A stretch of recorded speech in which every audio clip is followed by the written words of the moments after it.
আপনি তো আর বললেন যে আপনারা চলে যান, কোনো সমস্যা নাই। এবার আর ধৈর্য ধরতে হবে না। কেন ভাই? আর ধৈর্য ধরবে কেন?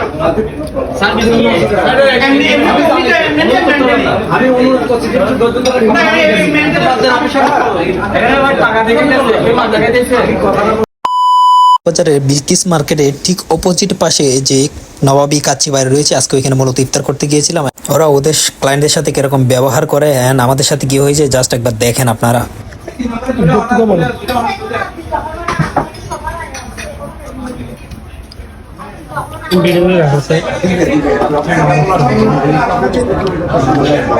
অলরেডি ইফতারের টাইম হয়ে গেছে, আমরা আসছিলাম যে নবাব কাচ্চি বাড়িতে।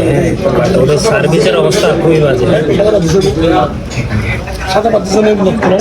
না, আমরা দুইটা প্ল্যাটার দিছিলাম। হ্যাঁ, ইফতারের টাইম হয়ে গেছে, সবাই অলরেডি শুরু করে দিছে। হ্যাঁ, বাট তাদের সার্ভিস যে আসলে কত খারাপ, এখানে না আসলে এক্সপিরিয়েন্স হইতো না। অলরেডি অনেক